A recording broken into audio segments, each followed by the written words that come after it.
Okay. The new bank clerk kicked off a row with a colleague. Okay, it's an idiom, and the correct preposition that should be used over here is up, not off. Okay, this is because to kick up a row means to start an argument or a quarrel, right? To kick up a row means to start an argument or a quarrel, right? कोई भी एक झगड़ा या बहस की शुरुआत करना, that is to kick up a row. So to यहाँ पर जो करेक्ट है वो दैट इज, जैसा कि मैंने आपको बताया, ऑफ की जगह अप आना चाहिए. Okay, and I just write to kick up a row, that means to start an argument और may be we can say quarrel, चिल्लम चिल्ली की शुरुआत करना, वो सब that is to kick up a row. So up यहाँ पर आना चाहिए. I just put two more examples. Since the food served was tasteless, so we kicked up a row and refused to pay the bill. जो suppose आप कोई restaurant में गए हैं, वहां पर जो खाना आपको सर्व किया है वो फ्रेश नहीं है या फिर टेस्टलेस है, तो यहाँ पे ऐसा कहा जा रहा है कि तो उन्होंने एक आर्ग्यूमेंट की शुरुआत कर दी, एक बहसबाजी शुरू हो गई बिल को लेकर के. ठीक है. Sunil is very aggressive, he kicks up a row for every small reason. वो हर छोटी छोटी बात पर झगड़ा शुरू कर देता है, वो बहुत एग्रेसिव है. ठीक है. तो अभी आपको ये जो ईडियम है किक अप अ रो, इसका यूसेज जो है वो समझ आ गया होगा. नोट डाउन कर लीजिए कभी भी किसी भी क्वेश्चन में आए, तो ताकि आप इजीली रिकॉल कर पाए. ठीक है. वैसे जो ईडियम्स के सेशन में इसको अलग से हम डिस्कस करेंगे, बट फिर भी इस वक्त भी अगर आप समझ लें अच्छे से तो गुड. हो सकता है किसी भी नेक्स्ट सेशन में दोबारा इसका यूज हो, किसी भी क्वेश्चन में इसका यूज हो, तो आप सॉल्व कर पाएंगे easily. Other countries have eradicated this disease 10 years ago. Okay. सबसे पहली चीज यहाँ पर अगो आ रहा है, मतलब कोई एक्शन जो ऐसा है वो पास्ट में हुआ है. अब पास्ट का जो यहाँ पे फीलिंग आ रहा है, इसका मतलब एक्शन इज ऑलरेडी कंप्लीटेड. अब अगर वो कंप्लीट हो चुका है तो प्रेजेंट परफेक्ट टेंस की जरूरत यहाँ पे नहीं है. ठीक है. सो यहाँ पर हम instead of present perfect tense हम सिंपली पास्ट टेंस यूज कर सकते हैं. सो वो ज्यादा अच्छा रहेगा. So other countries eradicated this disease 10 years ago. खत्म हो गई, मतलब ये जो बीमारी थी, किसी बीमारी की बात करें, वहां पे वो खत्म हो गई है. Okay. So, yeah, instead of have eradicated, it should be eradicated. I just take two examples also. We went to Delhi last year. Okay, तो जब भी लास्ट की फीलिंग आती है या अगो हम यूज करते हैं, तो हमेशा वहां पर पास्ट यूज करना है. ये मैंने टेंसेस के सेशन में भी बहुत बार एक्सप्लेन किया है. ठीक है. और अगर आपने जो बेसिक सेंटेंस करेक्शन एरर्स के सेशन अगर देखे हैं, तो वहां पर भी इस तरह के बहुत सारे केसेस हमने डिस्कस किया. तो जहां पर भी अगो, लास्ट, ये सब वर्ड यूज होते हैं, वहां पर हमें पास्ट की फीलिंग आती है. और पास्ट की जब फीलिंग आ रही है तो आपको वहां पे पास्ट टेंस यूज करना है, प्रेजेंट परफेक्ट नहीं. Right. The children painted all these pictures during Nehru week last month. ठीक है. तो last means past, ago means past. Clear? Okay, I hope it will not rain when they have started their journey. Okay. See, the tense used in the underlined words have started is wrong, as it shows that the journey has already started.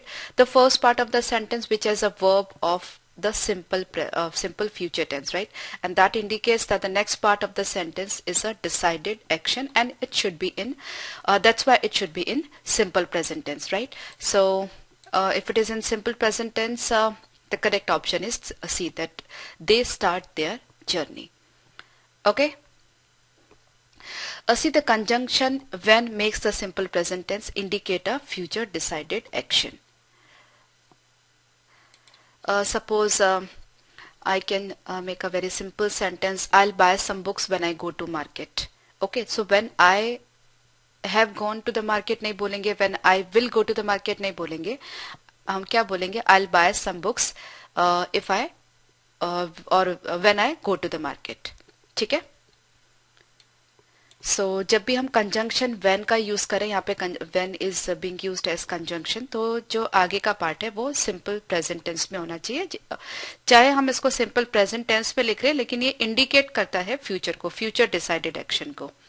Okay, so the correct answer is they start their journey. Examples ले लेते हैं। I hope the guest will arrive only after everything is ready tonight। देखिए, I hope the guest will arrive, ये जो part है वो future में है। Only after everything is ready, ये जो पोर्शन है वो सिंपल प्रेजेंट में है। ठीक है, लेकिन इसका जो यूसेज है वो फ्यूचर एक्शन ही दिखा रहा है कि मुझे ऐसा लगता है कि जो मेहमान है वो तभी आएंगे जब सब लोग रेडी होंगे, रात में सब लोग रेडी होंगे, राइट। सो जो बात करने की टोन से लग रहा है कि ये फ्यूचर टेंस है, लेकिन हमने इसको लिखा किसमें है, सिंपल प्रेजेंट में। यहाँ पर सिंपल प्रेजेंट जो है वो फ्यूचर डिसाइडेड एक्शन को ही रिप्रेजेंट करता है। Okay, I hope it will not be very hot when the party starts in the evening. मैं आशा करती हूँ कि इतना गर्मी नहीं होगी जब इवनिंग में पार्टी शुरू होगी तब। मैं क्या बोल रही हूँ, इवनिंग में, शाम में पार्टी शुरू होगी तब। मैं सोचती हूँ इतना गर्म नहीं होगा। मैं बोल रही हूँ कि पार्टी शुरू होगी तब, लेकिन लिख रहे हैं कैसे, व्हेन द पार्टी स्टार्ट्स। तो ये पोर्शन काय में है, सिंपल प्रेजेंट में। ठीक है, तो आप समझ गए होंगे, 2 बार कंटिन्यूअसली आपको विल और शेल ऐसा यूज करने की जरूरत नहीं है। I hope it will not be very hot when the party will start in the evening, वो गलत है। I hope it will not be very hot when the party starts in the evening. ठीक है, आपको अच्छे समझ आ गया होगा अभी। After 6 hour marathon session the 2 political parties are united together। Okay, see the word together over here, it's actually not necessary, it should be deleted, it's redundant। United का मतलब क्या होता है, यूनाइटेड का मतलब ही होता है बीइंग टुगेदर, साथ साथ में होना, एक होना, राइट। सो अब एक होना जब आपने पहले से बता दिया तो वापस टुगेदर लिखने की कोई जरूरत है ही नहीं, राइट। सो सिर्फ हमें क्या लिखना है, आर यूनाइटेड टुगेदर की जगह सिर्फ यूनाइटेड ही काफी है। ठीक है, सो ऑप्शन सी करेक्ट है। सो यूनाइटेड टुगेदर, इसको हम रिप्लेस कर सकते हैं यूनाइटेड से। एग्जाम्पल्स भी ले लेते हैं और भी, बट ये आपको समझ आ गया होगा, यूनाइटेड का मतलब ही है बीइंग टुगेदर, तो टुगेदर की और जरूरत नहीं है। All cricketing nations are united over the decision to stop batting practices. ठीक है, टुगेदर नहीं लगाया है, simple. The defeated parties united to form a strong single opposition party. जो पार्टी सारी हार चुकी थी उन सब ने एक होकर के, इकट्ठा होकर के एक स्ट्रॉन्ग अपोजिशन बनाया, सिंगल अपोजिशन बनाया, मतलब सारी हारने वाली पार्टीज इकट्ठी हो गई। ठीक है, तो यहाँ पर हमने यूनाइटेड यूज किया, टुगेदर की जरूरत नहीं है। यूनाइटेड का मतलब being together. Clear? Okay, I gave my niece a children's very colorfully illustrated encyclopedia। See friends, here the arrangement of adjectives is wrong, right? In English there is a specific order for writing the various types of adjectives, right? I just mentioned that particular order over here, just wait for a moment। So that is quantity or number, then quality or opinion, size, age, shape, color, proper adjective, nationality, other place or of origin or material, purpose or qualifier। So this is the correct order। So अगर इन सब को अगर हम यहाँ पर देखें तो a very colorfully illustrated children's encyclopedia। So पहले colorfully आ रहा है, बाद में illustrated, right? So a very colorfully illustrated children's encyclopedia। Clear? So the correct option is A। just put up 2 more examples। My brother really loves his faded old blue shirt। Quality, then age, then color। So faded old blue shirt। Almost everyone enjoys the rich cheesy Italian flavor of pasta। Rich, quality, cheesy, उसका that's also quality, किस type का है, and then Italian, that is nationality, flavour of pasta. So just learn this, quantity, then quality, size, age, shape, colour, और उसके बाद बाकी की चीजें। Clear? Okay, nearly everyone suffers when unemployment rises. लगभग हर एक आदमी को परेशानी होती या सफर करता है जब बेरोजगारी बढ़ती है, राइट। तो सेंटेंस अपने आप में करेक्ट है, कोई और इम्प्रूवमेंट की गुंजाइश यहाँ पे लग नहीं रही है। अगर हम ऑप्शंस के थ्रू जाएं तो option A, that is everyone nearly suffers, तो इसको चेंज, इसका जो मतलब है सेंटेंस का वही चेंज हो जाता है। वहां पे सफर्स के पहले नियरली लग रहा है, मतलब नियरली सफर्स, मतलब सफर्स को मॉडिफाई कर रहा है वो, ठीक है। तो जबकि मॉडिफाई किसको करना है हमें, एवरीवन को, मतलब लगभग हर एक आदमी। नियरली एवरीवन मतलब लगभग हर एक आदमी। अगर नियरली यहाँ पे लगभग लगा दिया, सो एवरीवन नियरली सफर्स, मतलब सेंटेंस का जो मीनिंग है वो चेंज हो जाएगा, ठीक है। और दूसरा नियरली ऑल, नहीं, एवरीवन ज्यादा बेटर है,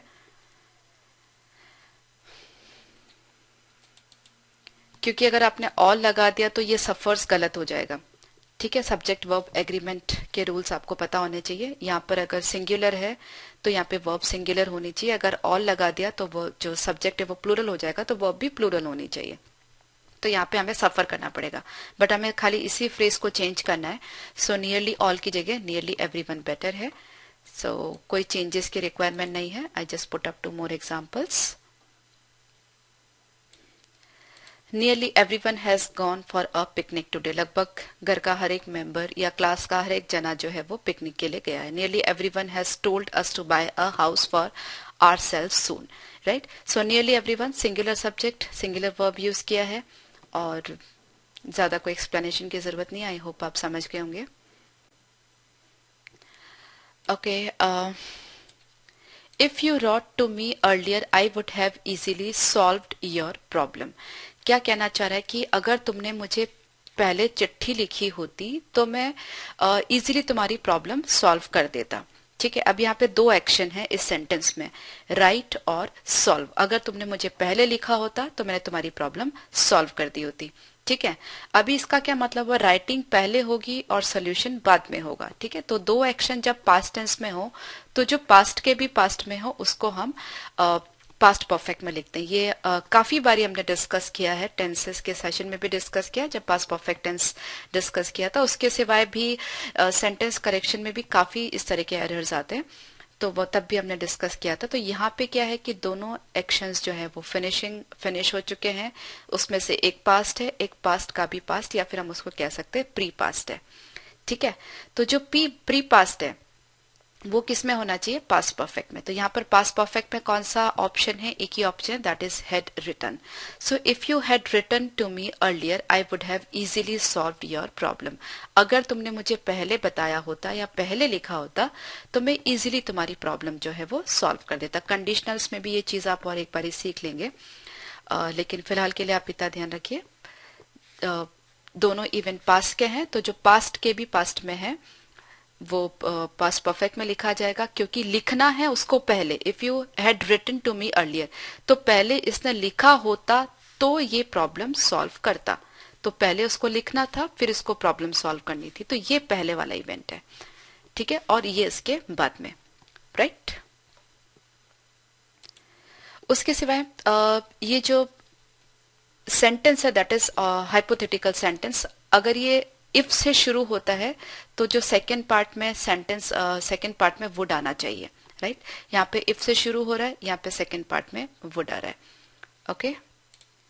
अब देखिए, if I had known the truth I would not have asked him here. अगर मुझे सच्चाई पता होती तो मैं उसको यहाँ पे नहीं पूछता, ठीक है। अगर मुझे सच्चाई पता होती तो मैं उसको यहाँ पर नहीं पूछता। Had you called me on yesterday I would have given you the book. अगर तुमने मुझे कल फोन किया होता या कल कहा होता तो मैं तुम्हें आज किताब, आई वुड हैव गिवन, मैं तुम्हें किताब दे देता, ठीक है। तो मैंने हिंदी में भी आपको अच्छे समझा दिया है, और ये बहुत इम्पोर्टेंट आप कह सकते हो पैटर्न है। आप इसको बिल्कुल अच्छे से ध्यान रखिए। जब भी हाइपोथेटिकल केसेस होते हैं इफ के साथ में वुड का यूज करते हैं, राइट। अलग से वो सेशन भी आपको मिल जाएगा, आप अभी फिलहाल के लिए इसमें से इस ध्यान से समझ लीजिए. So if you had written to me earlier I would have easily solve your problem. इसी टोन पर ये दोनों सेंटेंसेस है. If I had known the truth I would not have asked him here. Had you called on me yesterday I would have given you the book. ठीक है, अगर तुमने ऐसा किया होता तो ऐसा होता. एक बहुत सिंपल एग्जांपल और दे दूं मैं आपको इसी पैटर्न पर. If he had the money he would buy a fast car. If he had the money he would buy a fast car. अगर उसके पास में पैसा होता तो वो एक अच्छी या फास्ट कार जो है वो खरीदता. ठीक है, तो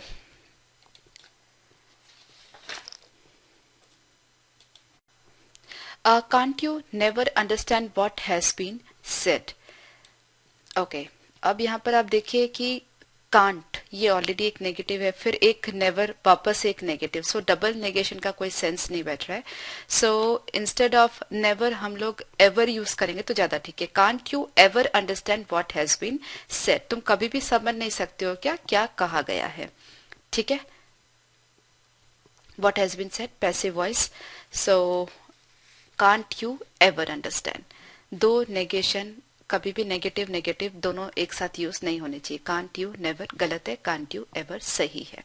right, I take two examples also.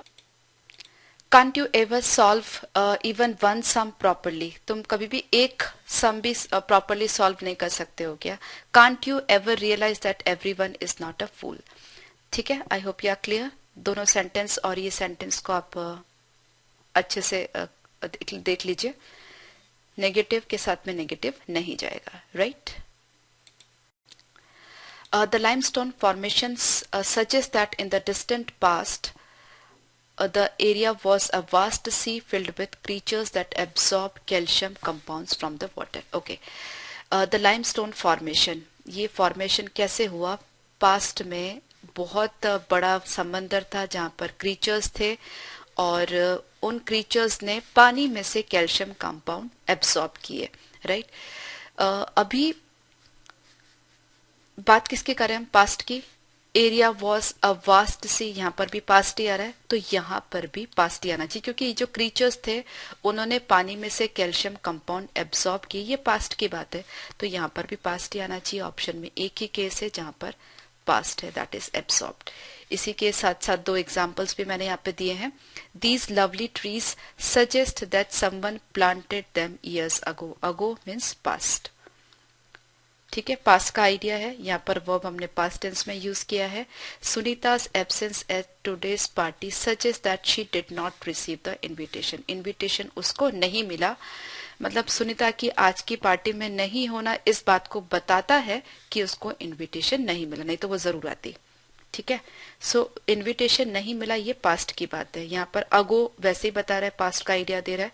तो आई होप आपको क्लियर है क्योंकि ये जो पूरी घटना है, ये जो क्रीचर्स द्वारा कैल्शियम कंपाउंड पानी में से एब्सॉर्ब करना, ये पास्ट की बात है, इसलिए एब्सॉर्ब का पास्ट टेंस हम यूज करेंगे, दैट इज एब्सॉर्ब्ड.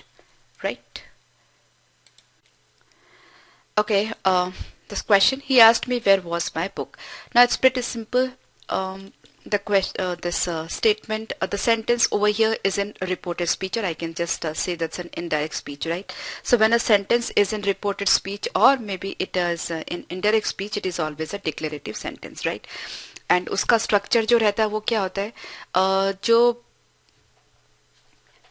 question है यहाँ या हम कह सकते हैं जो position है इसकी वॉज की, जो वर्ब की जो पोजीशन है वो इसके बाद में हो जाएगी, सब्जेक्ट के बाद में. ठीक है, so where my book was.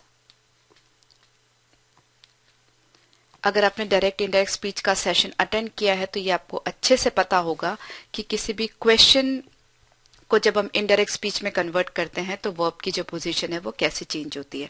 ठीक है, क्वेश्चन मार्क हट जाता है. जिस इसका जो डायरेक्ट स्पीच रहा होगा वो ही as where is my book, right, where is my book. So where is my book का जब आप इनडायरेक्ट स्पीच में कन्वर्ट करोगे तो where is my book simple present से सिंपल पास्ट में कन्वर्ट होता है. उसके सिवाय जो वर्ब का जो प्लेस है वो भी चेंज हो जाता है. So where my book was. So this is the correct option. I just put up 2 examples also. Sunita asked the porter when the next train would arrive. See question जब होता है तो हम क्या बोलते हैं, when will the next train arrive, when will the next train arrive, right. जब हमने क्वेश्चन से यहाँ पे इनडायरेक्ट स्पीच में कन्वर्ट किया तो when will the next train arrive,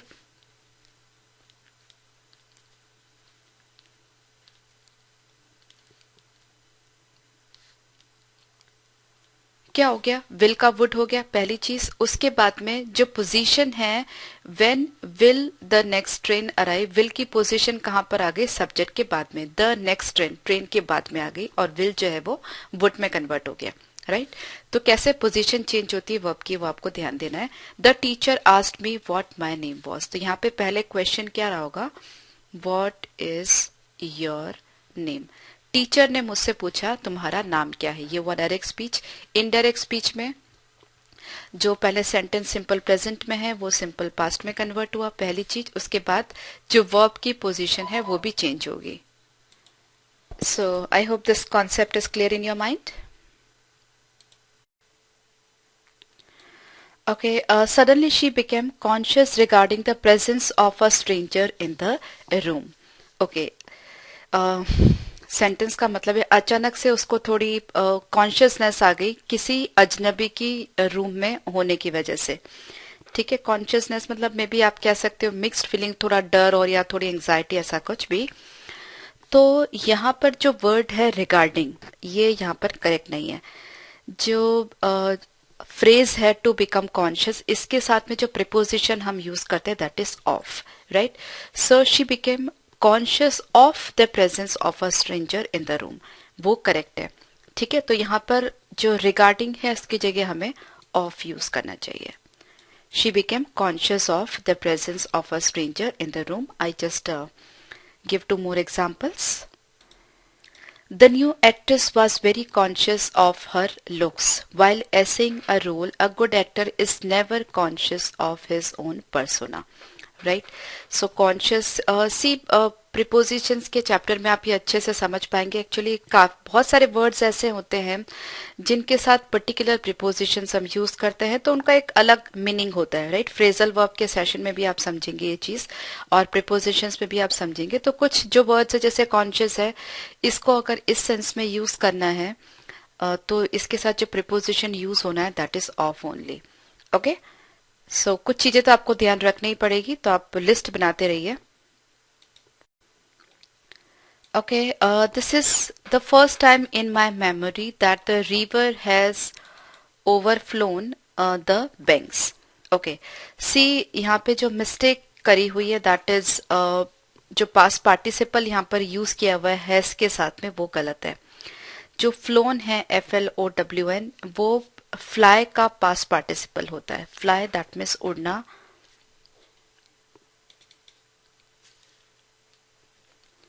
उसका जो थर्ड फॉर्म है दैट इज फ्लोन।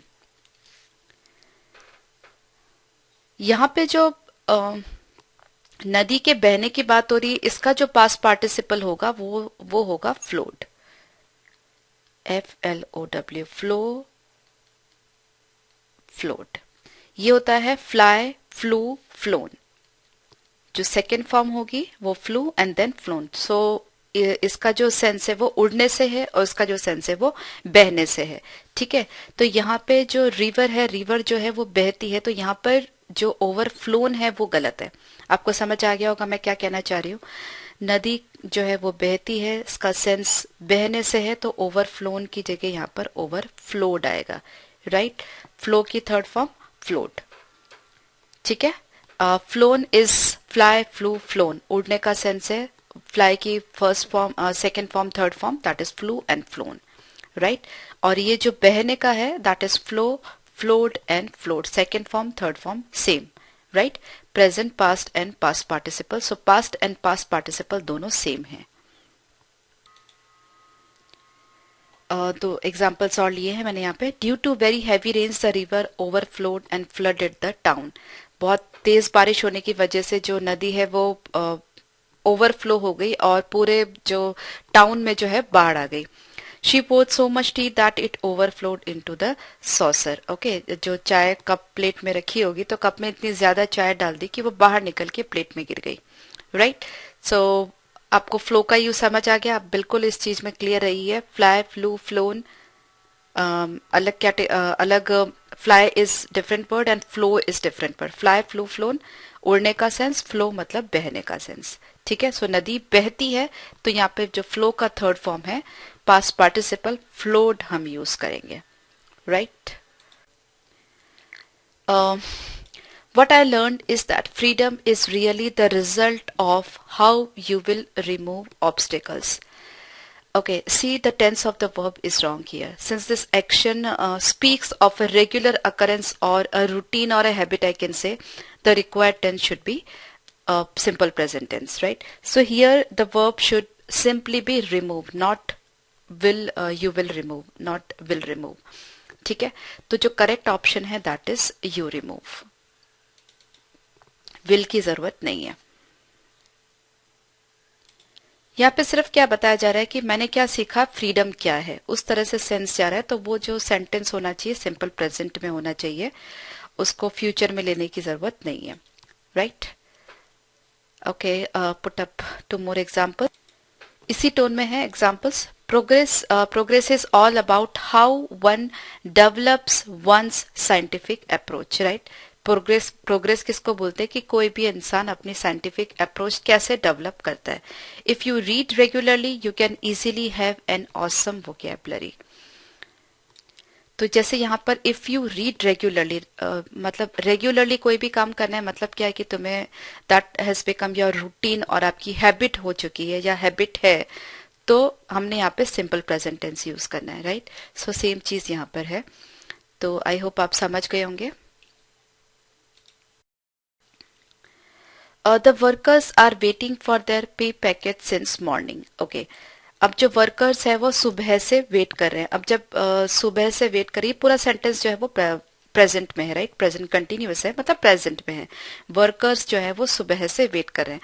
सी जब भी हम कोई टाइम फ्रेम देते हैं, ठीक है, जैसे द वर्कर्स आर वेटिंग इतना फॉर देयर पे पैकेट, अगर इतना लिखा होता तो ये करेक्ट होता. लेकिन यहाँ पे क्योंकि टाइम दे दिया है सिंस मॉर्निंग, सो सिंस का यूज हो गया है, तो क्या होगा कि कोई काम पहले शुरू हुआ, सुबह में शुरू हुआ और अभी तक भी चल रहा है. मतलब वर्कर सुबह आए थे तब से वो वेट कर रहे हैं और अभी तक भी वेट कर रहे हैं उनके सैलरी का. ठीक है. तो कोई काम पहले शुरू हुआ अभी तक भी चल रहा है तो हम कौन सा टेंस यूज करते हैं, प्रेजेंट परफेक्ट कंटिन्यूअस टेंस. ठीक है. अब ये जो वर्कर्स है सुबह से वेट कर रहे हैं और ये जो वर्कर्स है वेट कर रहे हैं, दोनों सेंटेंसेस में फर्क है. क्योंकि सुबह से वेट कर रहे हैं, टाइम बांध दिया है, इसलिए यहाँ पे प्रेजेंट परफेक्ट कंटिन्यूअस टेंस आएगा. So the workers have been waiting for their pay package since morning, ये होना चाहिए. अगर सिंस मॉर्निंग नहीं लगाया होता तो the workers are waiting for their pay packet, इतना कहना करेक्ट होता. ओके. सो कोई काम पहले से शुरू हुआ अभी तक भी चल रहा है तो हम present perfect continuous tense use करते हैं.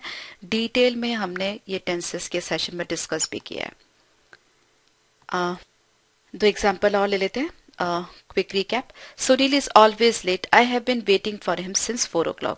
सुनील हमेशा देरी से ही आता है, मैं 4 बजे से उसका वेट कर रही हूँ या कर रहा हूँ. अब आपने 4 बजे का टाइम दे दिया है, इसलिए 4 बजे आपने वेट शुरू किया, अभी शायद 5 बजे, 6 बजे, 7 बजे, कोई भी एक अभी टाइम हो, लेकिन अभी तक भी मैं वेट कर रही हूँ, अभी तक भी सुनील आया नहीं है. मतलब सुनील का आना जो एक्शन है वो अभी तक भी कंप्लीट नहीं हुआ है. राइट. सो कोई काम 4 बजे शुरू हुआ अभी तक भी चल रहा है, आपने टाइम का रेफरेंस दिया है, इसलिए यहाँ पे present perfect continuous tense use होगा. What a day it has been raining since early morning. सुबह से ही बारिश हो रही है. अगेन अर्ली मॉर्निंग, आपने एक पॉइंट बता दिया कि बहुत सुबह जल्दी में, वो जल्दी कुछ भी हो सकती है, 4 बजे, 5 बजे, 6 बजे, लेकिन सुबह से ही बारिश हो रही है. ठीक है. अगर आपको ये कहना है कि अभी बाहर मत जाओ बारिश हो रही है, तो इट इज रेनिंग, वहां पे करेक्ट है, क्योंकि वहां पर आपने टाइम का आइडिया नहीं दिया कि बारिश कब से हो रही है. हाँ, इस वक्त बारिश हो रही है, लेकिन बारिश कब से हो रही है ये नहीं बताया, तो वहां पे इट इज रेनिंग चलेगा. लेकिन यहाँ पे बताया है कि सुबह से बारिश हो रही है, इसलिए it has been raining since early morning. और वैसे फोर का यूज भी मैंने आपको समझाया, अगर पीरियड ऑफ टाइम हो तो आपको फोर यूज करना है। What a day, it has been raining for maybe 6 hours, मतलब 6 घंटे से बारिश हो रही है। अभी सपोज 12 बजा है तो सुबह में 6 बजे से बारिश हो रही है, कुल मिलाकर के 6 घंटे से बारिश हो रही है। तो फोर और सिंस का जो डिफरेंस है वो भी हमने डिटेल में डिस्कस किया है, वापस एक रिकैप भी हो गया। आई होप अभी आपको क्लियर हो गया होगा। Okay, ensure to contact with as many teachers as possible.